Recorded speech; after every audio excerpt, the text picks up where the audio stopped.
Guys, and welcome back to the channel. And in today's video we've got the predictions for UFC 322, probably the best card on paper of the year. This is the big one. You know, we've been waiting all year for just a real mega card. You know, we've had some good cards.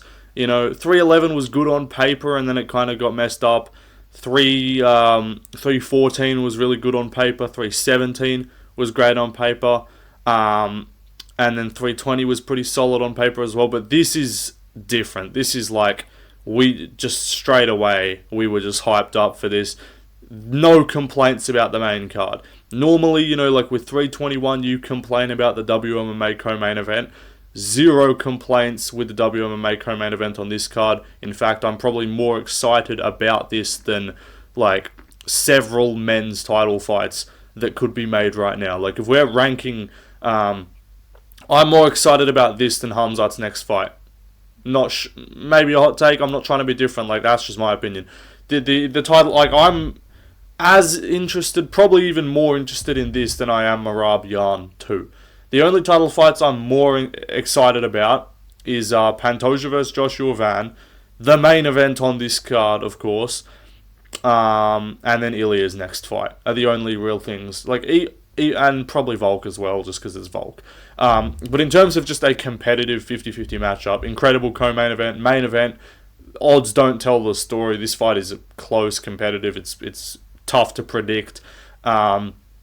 Two other welterweight fights on the card as well as next week's co-main event. So we're going to get a lot sorted out in the welterweight division in the coming 2 weeks.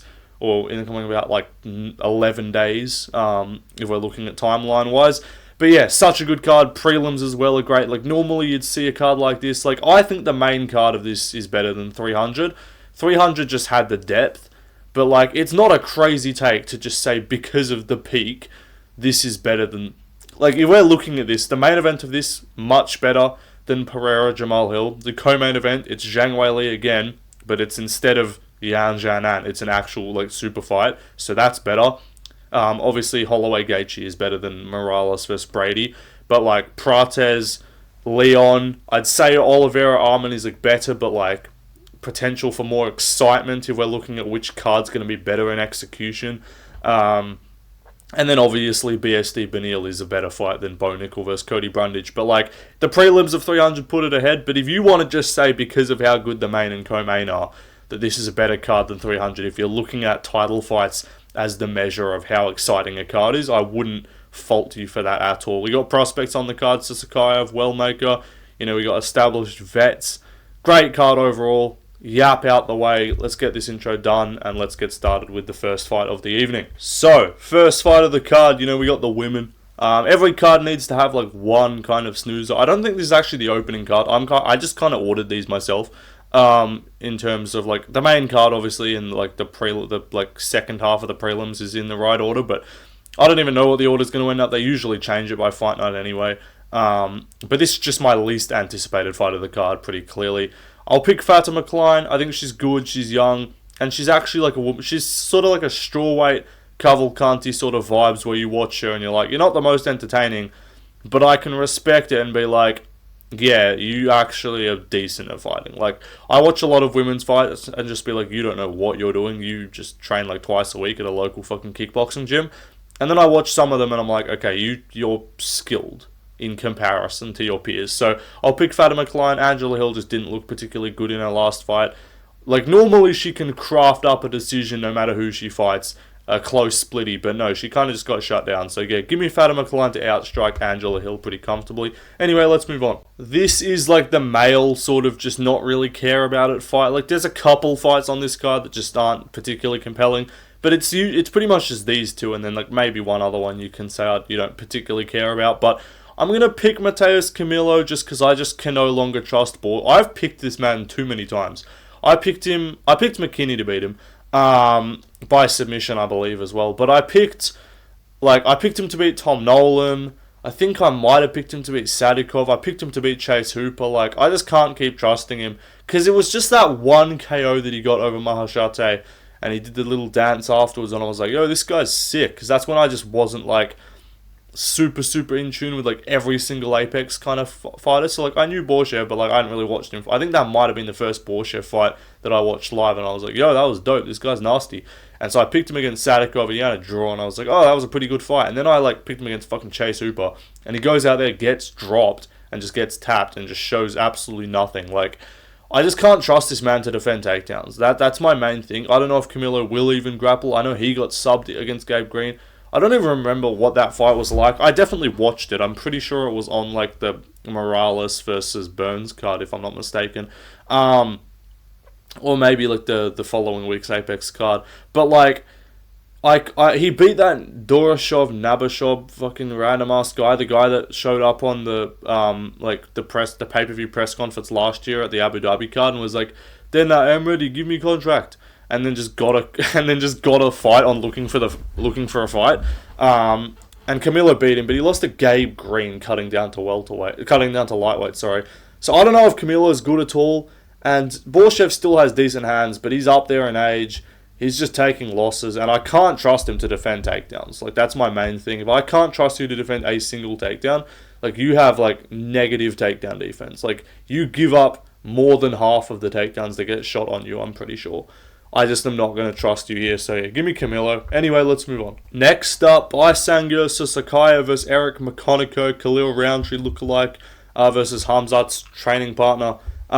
Now, Sisakayev came in real hot off Contender Series. I was hyping him up. Everyone was hyping him up. We're like, yo, this is dope. And it kind of he just got very much rushed as like just forced down your throat as like a prospect. And like, oh my God, look at this guy. He's turning around on 4 days notice.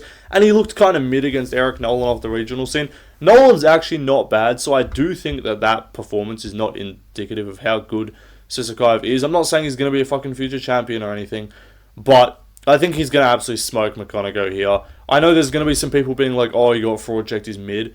I think he just fought with way too much confidence and he was feeling himself too much. I think he'll lock in. I think he'll look good. I think he'll put McConaughey away early with the hands or the feet or the knees or the kicks. I don't know. With the striking, McConaughey's been KO'd in 3 of his 3 losses, so including by Ruziboyev, who just kind of had a speed advantage and just beat him up. Like, I thought he lost to Brundage as well. I don't think he should be in the UFC. So, yeah, I think Sisakayev should pack him up pretty early. But don't play props on this shit. We learned that against Nolan because I picked and bet on him heavy by KO because I was like, oh, I saw him get a KO on Contender, and he pulls out a submission. So, when the level of competition raises beyond, especially even beyond just like McConaughey or just beyond regional bums, because, like, when it's regional bums, even if their striking is not their best aspect, they kind of just go to it because it's, like, it's easy. So, if you can beat them up striking, you don't need a grapple. But as soon as he, like, feels like he needs to grapple, I actually think his grappling is better than his hands, better than his striking. So, expect potential, like, submission wins in the future for him if he starts struggling on the feet. But for now, McConaughey is very chinnable. I think we'll get him out of there early. Anyway, let's move on. Next up, Kyle Dorcas versus GM3. I just can't pick GM3 anymore. You know, it's the similar sort of thing, not quite with like an Angela Hill, but like you can usually pick Angela Hill to like craft up a decision. Like you can usually pick GM3 to sort of fraud check an unranked guy who's just not particularly promising. Like if someone doesn't have just a distinct advantage over him, you can usually, or like they do have occasional weaknesses and have lost in certain ways before, you can be like, oh, GM3 might fraud check him, might pack him up, but no. I just cannot pick GM3 when he's literally just curled up in a ball his last fight. Like, he gets hit, he's susceptible to just getting tagged and then just being like, yeah, I'm good, and just fading immediately. Try to pop my hip back out into place. Not pop it back into, like, you know, sitting uncomfortably. But I'm just going to pick Kyle Dorcas. He KO'd Michel Pereira, which I don't think Pereira's good, but, you know, he's not terrible, and he's not a guy who just kind of gets flatlined a bunch. So I do think that's a pretty impressive win, and GM3 just gets put away too many times now. Like, Tavares looked dog shit in his last fight, and Tavares just calmly outstruck him on the feet. So, yeah, give me Dorcas as well. It's not something I thought I'd say, to pick a Dorcas brother with confidence in a fight. I never thought I'd call a Dorcas brother a lock to win. But yeah, anyway, let's move on. So, we're just kind of skimming through these early fights because I know I'm going to... Sorry. It's gonna move around a bunch. I know I'm gonna absolutely yap for these last like 5 fights on the main card, so I'm gonna try and not spend as much time on the prelims because otherwise the video is gonna be fucking 2 hours long. Tracy Cortez there and Blanchfield. I got Blanchfield with pretty high confidence. I just don't rate Cortez. Rose beat her comfortably. Blanchfield, I know she lost to Manon, but that was just kind of because she just wasn't able to deal with the physicality, and Manon just was just bigger than her. And in women's MMA, if no one's really like that good, just being bigger is a fucking help. It helps a lot. And apart from that, she lost what was the other one? No, she didn't lose another one. That was literally her loss. Was to Manon. But like, she beat Tyler Santos, and she beat Rose as well. So like MMA math, I'm sorry, I'm just gonna pick her to win because I don't think Cortez's striking is that good. And I don't think Cortez has like some elite anti-grappling ability. So yeah, give me Blanchfield by decision. Anyway, let's move on. Next up, this is like kind of the first fight. Like, I'm interested in some of these other fights. Like, I want to see Sakaev and shit. But like, this is the first fight on the card that I'm like really intrigued by, and I'm actually kind of hyped for. This is like this is the grappler's kind of like slightly less explosive Delgado versus Wood type, like lower ranked, just outside the rankings, underrated featherweight kind of matchup here. Sabatini's taken his L's, a couple of them. Chepe's undefeated in the UFC, I believe. Some of the wins questionable though. I thought he lost to Charrier. You know, Jack Jenkins broke his arm, and one of them was Trevor Peake. So it's like his wins are like Ricardo Ramos, which just hasn't aged particularly well, and Damon Jackson, which also hasn't aged particularly well. So, am I particularly confident in picking Chepe? No, but I'm going to do it anyway. One, because I kind of need to just pick some underdogs on this card, because I'm not taking a lot of them. And I just think, I don't know, Sabatini, right, his wins are solid.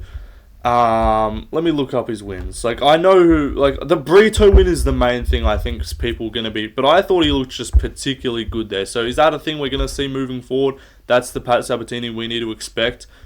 Maybe. But he's 35. Just saying. I think they fought on the regional scene as well. I believe Pat Sabatini won. Don't quote me on that though. But like, he lost to Damon Jackson as well. This man got packed up by Damon Jackson. I'll be honest, I didn't watch that fight. But what happened in that fight? How the hell do you get packed up by Damon Jackson? So yeah, that's a bad look. And then Lopes packed him up too. So he just wet blanketed and took down Brito. I know Brito's like a physical, strong guy, so you'd be like, oh, if he can do that to Brito, he can do it to Chepe. I think Chepe is actually like pretty decent at. I just want to see what was the result of their first fight on the regional scene. But like, Pat's lost 3 times. He's been finished by strikes 3 times. The wins, like the Jonathan Pierce early sub win is solid, but like, Pierce is a bit of a victim. I think Jamal Emmer's dropped him as well. I think he's pressurable. He lost to Chepe by split on the regional scene. He has a win over Damon Blackshear. Shout out also another thing. I love just finding random regional shit on their resume. Chepe Mariscal. I'll read off some of his regional fights. Right, he has a loss to Gregor Gillespie. He has a loss to Bryce Mitchell. He has a win over Pat Sabatini. He has a win over Yusuf Zalal. Alright. He has a loss to Joe Anderson Brito. He has a loss to Steve Garcia. Dude. This man's resume. He's fought Steve Garcia, Joe Anderson Brito, Yusuf Zalal, Pat Sabatini, Bryce Mitchell, and Gregor Gillespie. He's got 6 solid UFC fighters, win or loss, on his resume on the regional scene. I love finding random just gems of information about fighters from the regional scene. But he's had his losses. He's also been finished by strikes 3 times. I don't think Pat's at a threat of doing that. And it's like, okay, yeah, he got finished by Brito early on the regional scene in 6 years ago. But he's looked pretty good recently. He's on a 8-fight win streak. I know the Chepe, the Charrier fight, I should say, was close and could have gone the other way. I just don't know. Something about it's just telling me he's able to kind of keep Sabatini off him for enough time, and when they're on the feet, I don't think Sabatini's going to have anything for him. I think Chepe can do enough to not just get completely wet blanketed on the ground, and then when they're on the feet, I think he'll be able to pressure Pat. He's not quite the explosive striker of a Lopes to where I can be confident that he'll put him away early. So I'm going to say decision. I'll say close, like where we bring out the damage-based scoring argument. If Pat looks as effective and as good as he did against Brito, he's just going to wet blanket him and it's going to be boring. But I do believe that Chepe can do enough here just. So it's a close fight. I'll take him as a slight underdog. Anyway, let's move on. Cody Haddon is good. I need to say that. Cody Haddon is good. And he actually opened as a slight favourite over Malcolm Wellmaker. And I was really expecting all the replies to just be casuals being like free money on Wellmaker should be minus 500. And I was kind of expecting it just because I'm like, sometimes the odds makers are just retarded and fall into the hype. But apart from the Moutinho fight, they haven't actually been like super high on Wellmaker as far as odds. Like, they're not making him like a minus 1,000 favourite. Maybe it's because they think he's going to get like out grappled or like he's just going to get tested. Like, I want to know what the City odds would have been because like surely he's a big favourite there. But like he was like minus 120 or like minus 130 against Cameron Simon, and he just killed him. Like, I'm not saying he's like underrated or anything. He's obviously a very hyped up prospect, but it's kind of interesting to see what type of prospects they make really big favourites just blindly who aren't that good. But then guys who are actually getting like round 1 KOs, they don't really bite on it as much. Cody Haddon's good.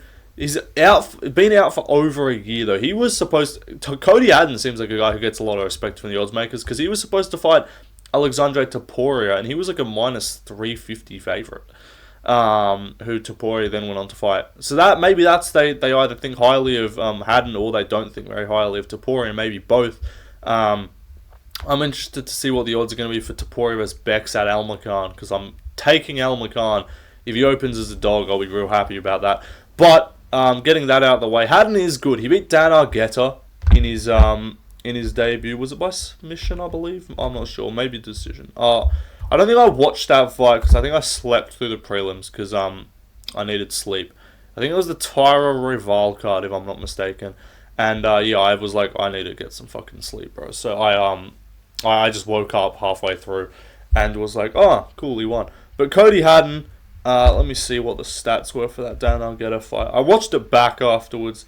It was a UD, so he landed a bunch of strikes, got taken down 4 times, took him down twice, was threatened with a submission. He's got a grappling game, which is my thing. It's like, I don't know if Wellmaker's grappling is really good. That's the issue. It says he's got 100% takedown defense, but I don't know who's actually shot on him. Like, Adam Brammelds is not a super prospect by any means. Cameron Simon did have UFC wins, not awful. Did have a close decision with Z-Rod. And then obviously killed Moutinho. I'm just going to pick Wellmaker because I think his striking is just going to be a bit too accurate. Unless his grappling is just awful, which is why I won't be betting on him heavy. Or don't put Wellmaker in a bunch of parlays and then complain when he sells because he gets taken down by the first shot and can't get up. That would not shock me at all if that was what happened. But for now, I'm just going to pick... Haddon seems like a kind of not much power, but just high output, high volume, solid technical boxer. Sort of quillan-y, but just without the range. Like a more like a JDM-y kind of style, but with the grappling game plan of Quillan in the Salkild fight, I guess you could say. So kind of like a mini Salkild, just without the range, I would compare him to. Trains with him as well. So he might be really good and he might take him down and just win easily. Who knows? But I'm going to back Wellmaker until I actively see the flaw and a hole in his game.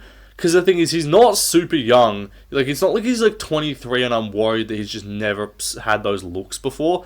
I imagine he's got guys shooting on him. I imagine he's worked enough of that in his game to at least be competent. So I'll take him to just KO fucking Haddon. Not because Haddon's bad, but just because I'm going to trust the button mash right hook method of just undefeated power.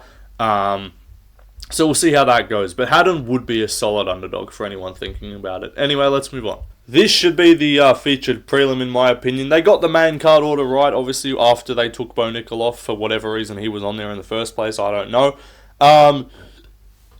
But I'm picking RoboCop. Now, I feel like this is going to be everyone's yeah, dude, obviously RoboCop's going to win.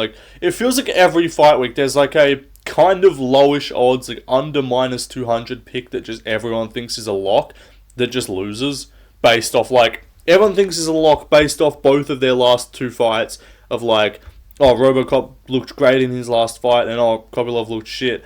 Because he did just get out. I am picking RoboCop confidently, though, that's the thing. But I could also just, like, it wouldn't surprise me if randomly he just levels up and outstrikes RoboCop.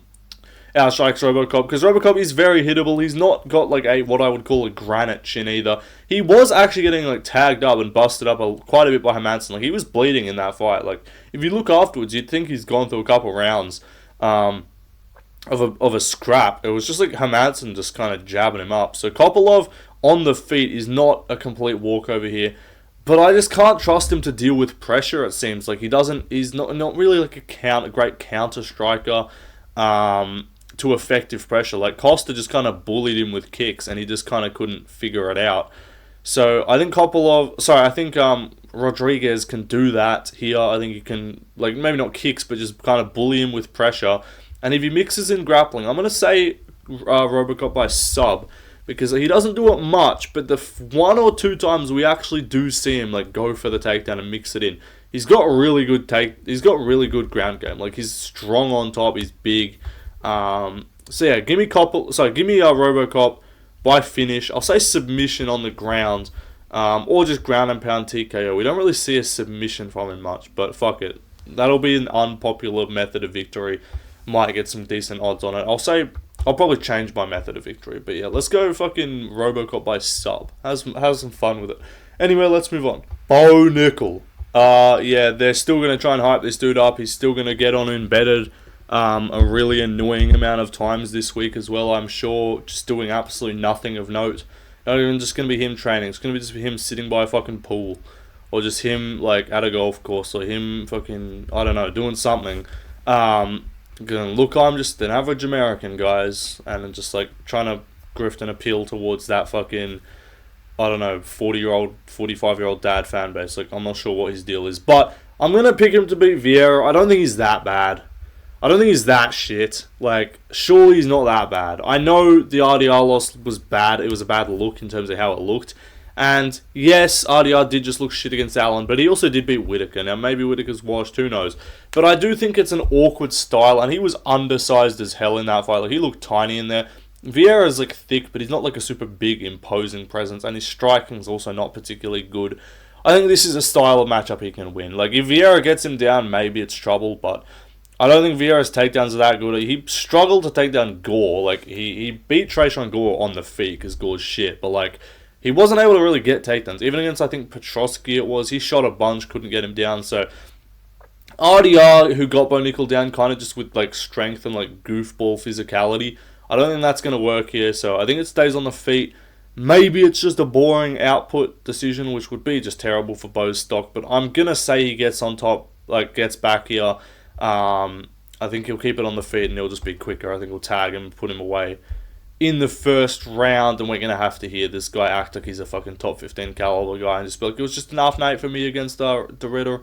You know, I'm back. I'm really, I want to be on that White House card. I already know this man's going to be on the fucking main card of the White House card, bro. Anyway, let's move on. Next up, main card. This is just straight hype. 5 fights of pure hype. BSD versus Beneil Dariush. I'm picking BSD. We are ignoring MMA math. And we're going to ignore the fact that I bet like $200 on Roofy to beat him and lost money. But I still profited on that Paris card, so that was good. But I was really confident in Roofy to win. I was like, dude, why the fuck are the odds this low? Roofy's going to style on him, and he just bullied Roofy. Now, I don't think he's going to bully Beneil in the grappling. I think it's a different approach here, but I think also the case of it is, I don't think Benny's striking is that particularly good, and especially his striking defense, and especially his chin is just increasingly concerning. Moicano dropped him, Arman dropped him, Charles dropped him. Arman and Charles put him away. Moicano had him pretty close. Now, is BSD that sort of slick, like kind of bang, catch you with a one punch? No, but I think he can just kind of bully Dariush back, and I think his chin is better, and I think BSD can just, with a better chin, I think he's going to be slightly quicker to the punch, and I think he's got a bit more heat in his hands and a bit more thud. I think he can kind of just decide to just brawl and just come out on top. So I think that's what he's going to do. I don't think Dariush's takedowns are as effective as Moicano's. Like, also Moicano only got him down once, and then it was his jiu-jitsu on top that made it trouble for him. Benny is good on top, don't get me wrong. If he gets him down, it could be trouble. But I'm going to hope and trust in BSD to be well prepared. I think, from what we all kind of know and what's going to come out since the Moicano fight, apparently this dude just didn't have a camp. Apparently he was dead ass just training himself for the Moicano fight, because I think he fucking effectively broke up with his coach after the Poirier fight, because he's like, he kind of had a bit of a like salty kind of meltdown about it, and like said he was gonna and just got rid of his coach. And then I think he like didn't have a proper camp or gym for Moicano. So assuming he has a proper camp and gym, I think his takedown defense will be solid if that's what Dariush is trying to do. And I don't think Dariush is slick enough on the feet at this stage. I think he's just going to be tentative, and BSD is going to be more confident. And I think this fight is just going to be won by whoever is more confident, and I believe that is going to be Benoit Saint-Denis. So I think he's going to finish Benil. I can't fucking speak. I think he's going to finish Benil by TKO early. I'm going to say round 1 or 2, but I'll say the first round gets him out of there. And maybe we get a Benny retirement as well. We could see that as well. I could see a couple retirements happening on this card. Maybe a GM3, maybe a Benil Dariush. I wouldn't be confident in Benil, but you know, it's in the back of the mind. You know, maybe Bo Nickal, if he takes a devastating loss, he'll retire from his decorated MMA career and go back to wrestling. We'll see what happens there. But anyway, let's move on. I don't even need to say my prediction. You know, we, including you, are all and everyone else, we are all picking CP by brutal KO. And we will be excited to watch an explosive CP finish this week. I'll stop. I'll stop. But no, Carlos Prates is KOing Leon Edwards. I will not hear any negative omens or bad vibes about people thinking, I don't know, man, we're just going to get a signature Leon performance. I don't even know what a signature Leon performance is. Who's this man ever had a signature performance against? You can't even act like the fucking Usman head kick was a signature performance because he got bullied. It honestly is a Leon. It's a signature Leon performance of specializing his ability to just get dominated and basically broken in the grappling department. Now that's not what Prates is going to do. Now that is why I think the only reason why some people are picking Leon, because they're like, oh, but he's just been fighting all these grapplers and now he's got a striker, he's going to shine. And I'm like, first of all, I think the fact that he's been training for a bunch of grapplers, his striking's probably regressed. I don't think we're going to see the best striking version of Leon Edwards here. Because he's probably just been so busy training takedown defense for everyone. Like, am I going to trust him to be like the best he's ever looked? No. Am I going to trust Prates to keep making improvements, which he clearly did from the Gary to the Neil fight? I am going to be trusting Prates to look better and improved on the feet from what was already a good win against Neil. Like a very good, solid win. He looked impressive. He looked a bit dicey early, but he found his flow state very quickly. And my main thing of this fight is, even if it's not a Prates KO, even if Leon can stay out of danger, I do believe that I do believe that just the fact that like the danger factor is just going to decide who wins this if it goes to the cards. Because I don't think Leon is clearly not a high output, high volume striker. He's not an Ian Gary type in and out scoring points. Like, he's not really a point striker. He's not like a tappy point striker. He's like a one at a time, just at range regularly. But like Gary's like in and out foot movement, footwork around the cage, movement, lateral movement, all of that. Like, makes it a bit tricky to track him down. Never where you want him to be to actually be able to land the shot. I think Leon can be. Like, Diaz is able to crack you and have you on skates. I think Prates, the shot is there. You're used to the guys he's outstruck. Who's the best my thing is, who is the best striker that Leon's fought and beat? Because if we're really looking at his record, like, am I that impressed by any of his anti-grappling performance against Usman in the trilogy was good. I don't think his striking looked particularly good. I especially think Usman looked just tentative in that fight and not himself. But he's got like striking accuracy 54%, striking defense 53%, so like similar numbers. Prates is an exceedingly accurate striker. I don't think Leon's fought a sniper like this. And Leon's not a guy who I consider to have like elite head movement. Brady fight was almost pure grappling, but even Brady was tagging him on the feet a bit. Belal was boxing him up, going backwards as well. I think if Prates gets on the front foot here, if he gets on the back foot and just allows Leon to low kick him at range, this fight is going to be insufferable to watch. But if Prates just gets on his bike, just doesn't get on his bike early, and actually makes Leon get on his bike, backs him up and just pressures him with punches and just looks dangerous and just throws with intent, I think he's going to have a lot of success here. Like Colby Covington, I don't even think he looked that good in that fight. The Usman trilogy, yeah, cool, you landed some good low kicks and shit, and you just kind of outstruck him at range. But like across 5 rounds, you landed 77 strikes against Diaz. Like he's not a high, and that was a lot of takedowns as well. Could he take down Prates? Conceivably, yes. But Prates made Ian Gary go, I believe. But like, let's just finish off this. UD over RDA, old RDA, not super old at that point, but just not the best version of RDA, welterweight RDA. Gunnar Nelson, Splitty, alright, like Cowboy Cerrone fight. Am I that impressed by Cowboy in 2018? Like, not particularly. Got a finish win over Peter Sabota. Brian Barberina dropped your ass. Like, I'm sorry, I can't be that confident in a man who's been dropped by Brian Barberina and rocked badly by Nate Diaz. Now, I know those fights were a while ago, but he's not reliable. And Prates, if we look at him, even against Ian Gary, he was able to hurt him at moments in that fight. And Gary is the most elusive striker at 170.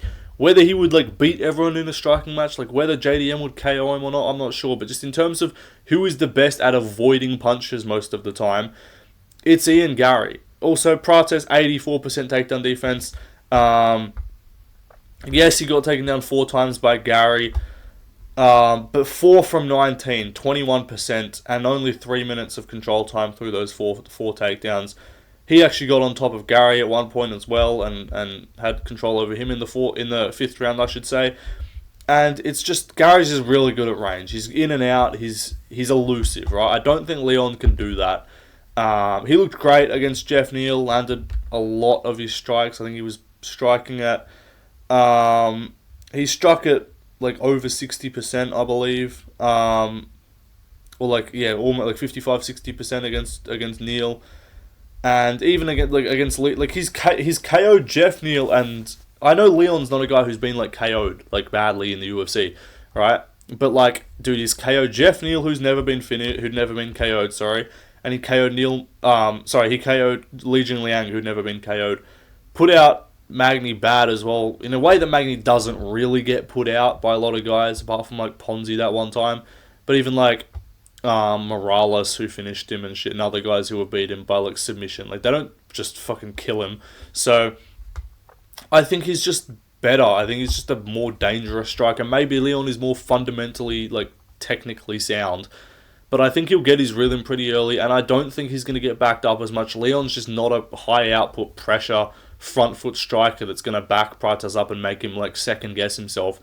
And even there's not much of a power threat there, like with like a Jeff Neal. He had to be a bit elusive and kind of stay on the outside a bit, use a bit of a different stance, So give me Prates, give me CP for the win, getting it done by KO. Let's move on. And I will just say, I'm going to do a separate video, maybe tomorrow or the day after, breaking down how everything falls and plays out at welterweight and what the different outcomes are. Like if every combination. So whether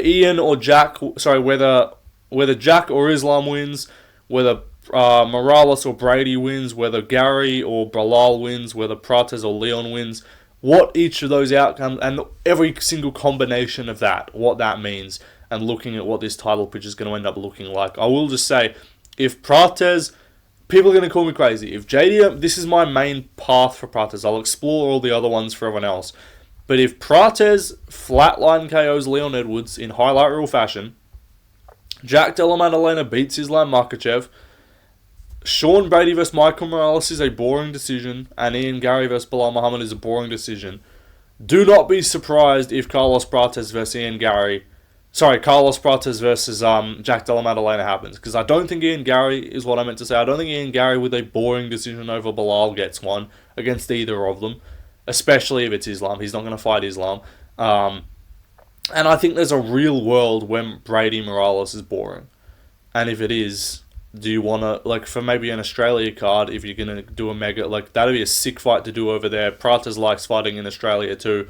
The Australian fans are already familiar with him. So, like, tell me you're not down for a mega card.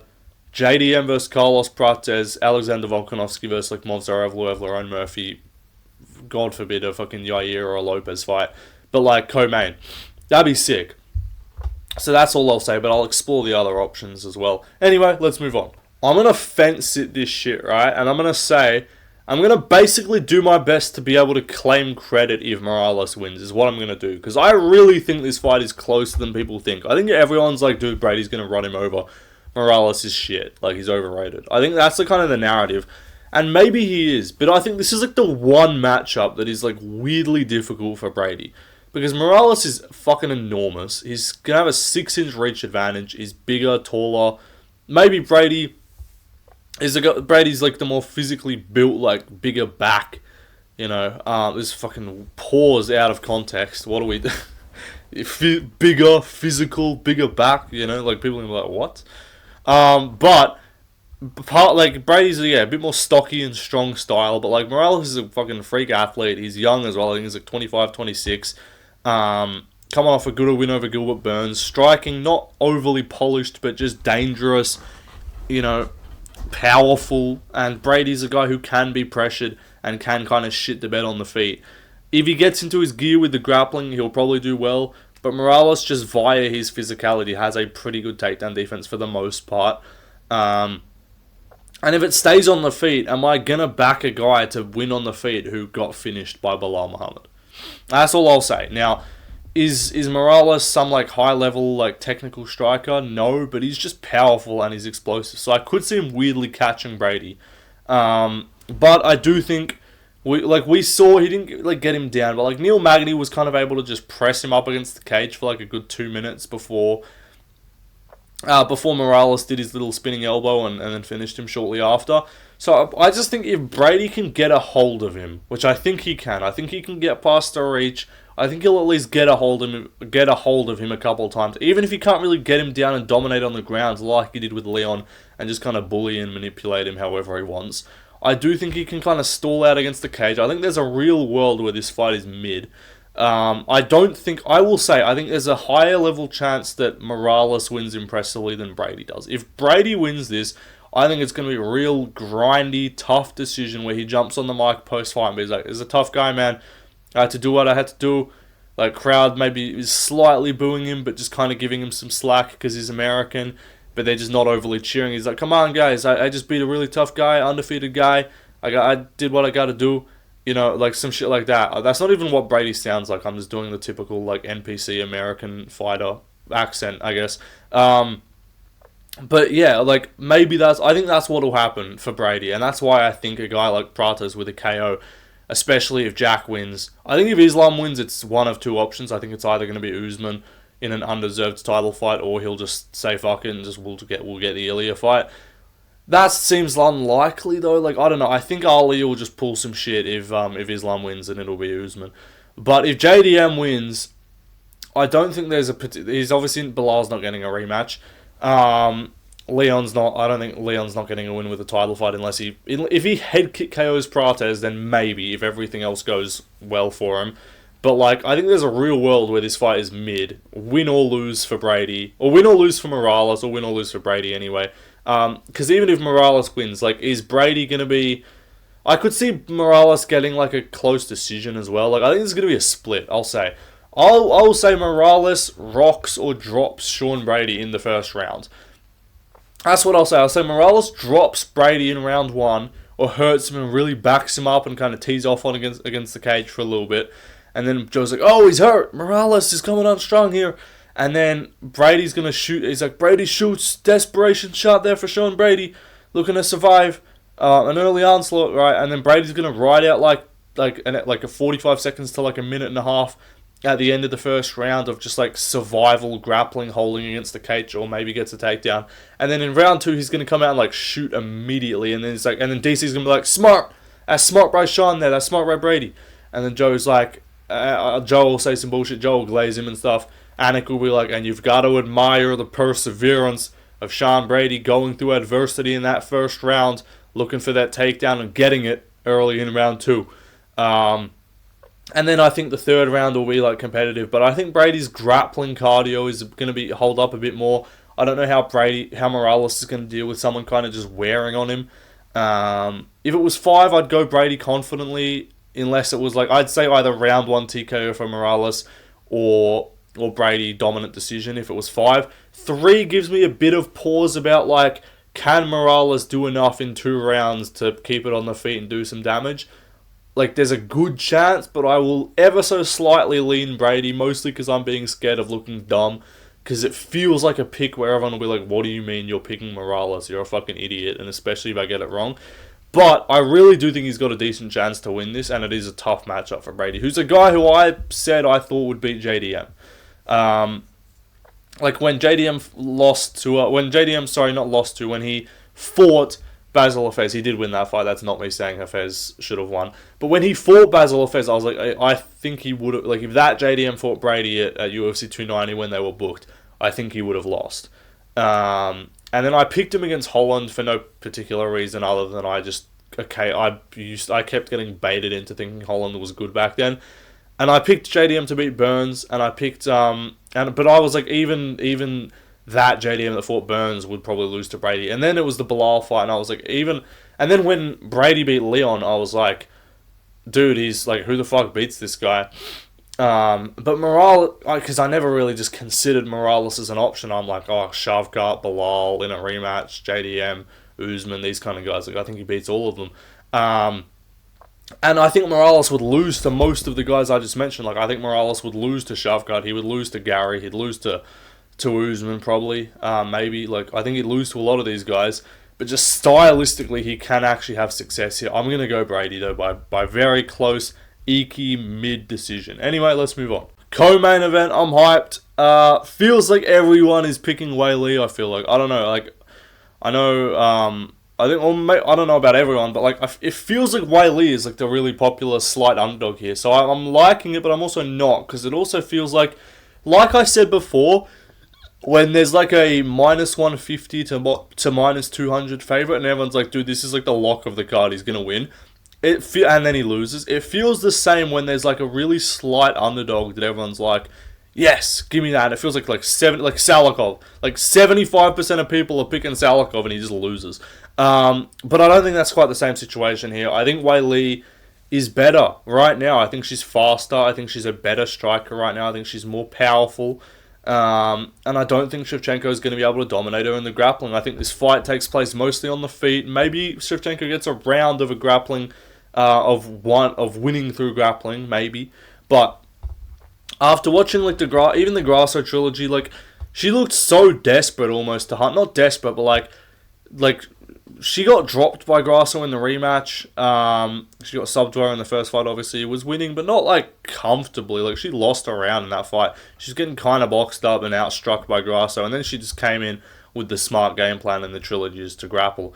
Grasso's a kind of dominatable person though on the ground. Like, she can get taken down, she can get kind of just held down and not have a lot of success getting back up. Weili's not that. Like, we saw Weili just shuck off every single fucking Suarez takedown and just beat her ass and just completely dominate her. Like, let me double check what the stats were for that fight.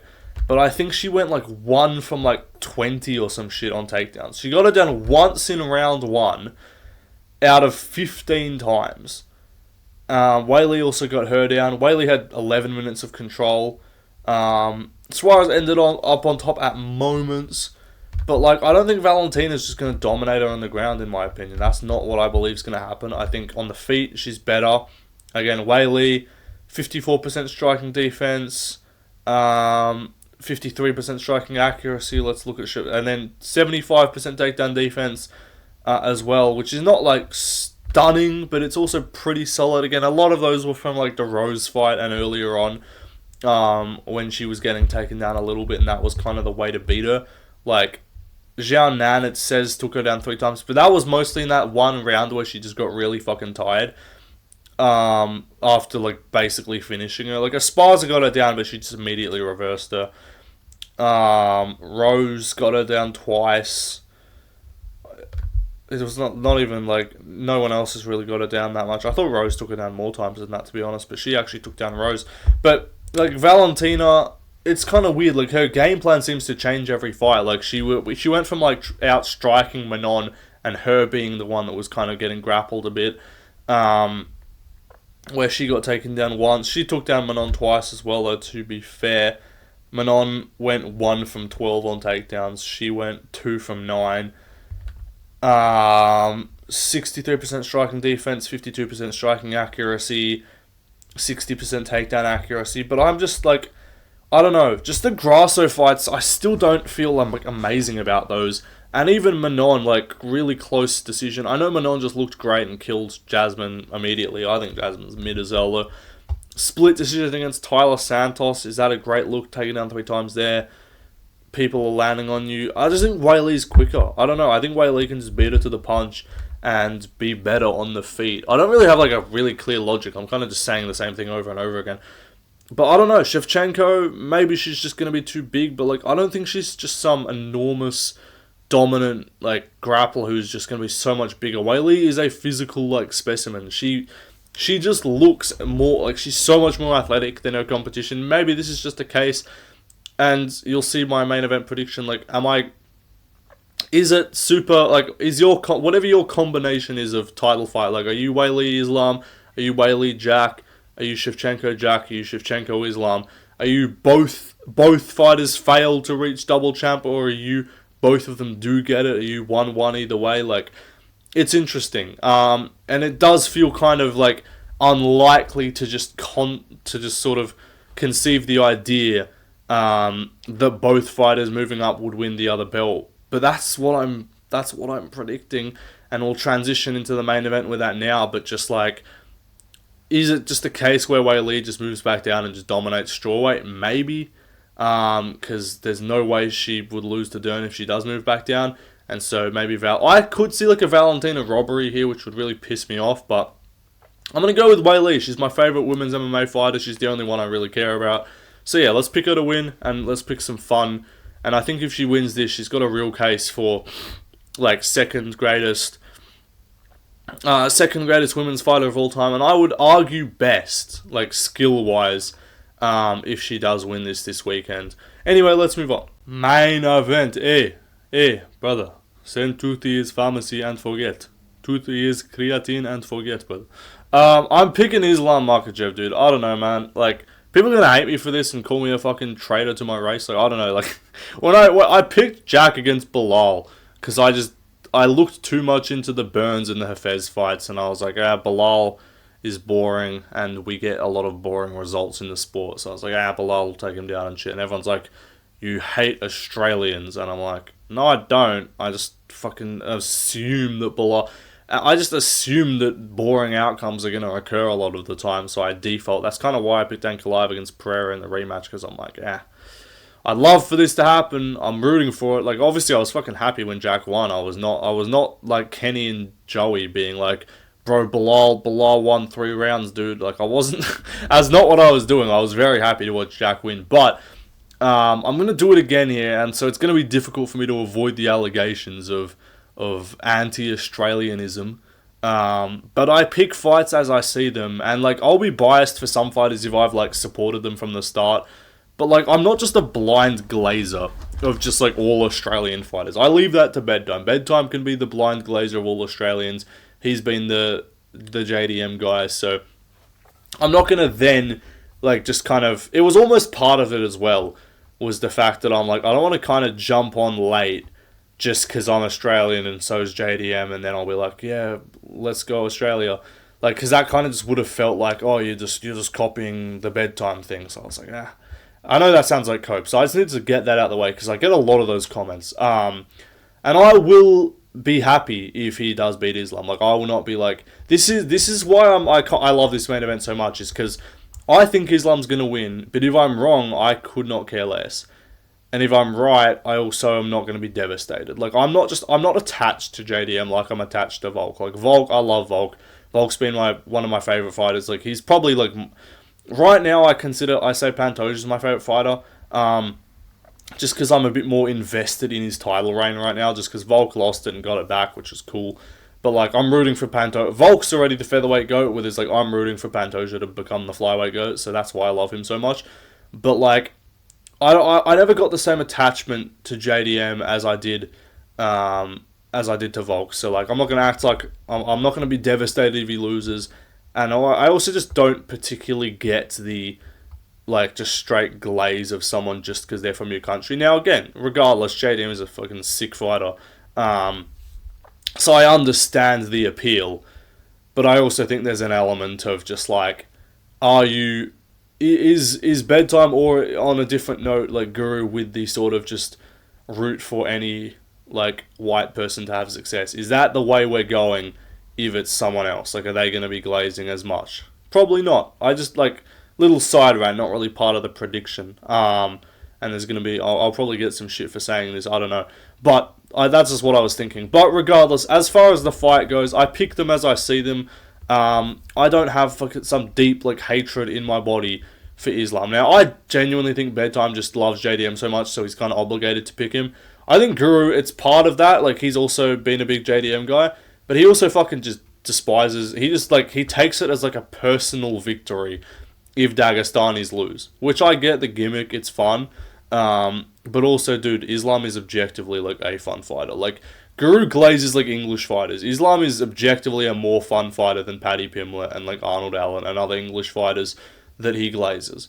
Like, you could say Aspinall's more fun just because of the early finishes, but, like, I get more, like, I find Islam fights more compelling than Tom Aspinall fights, but it's just, again, the nationality thing.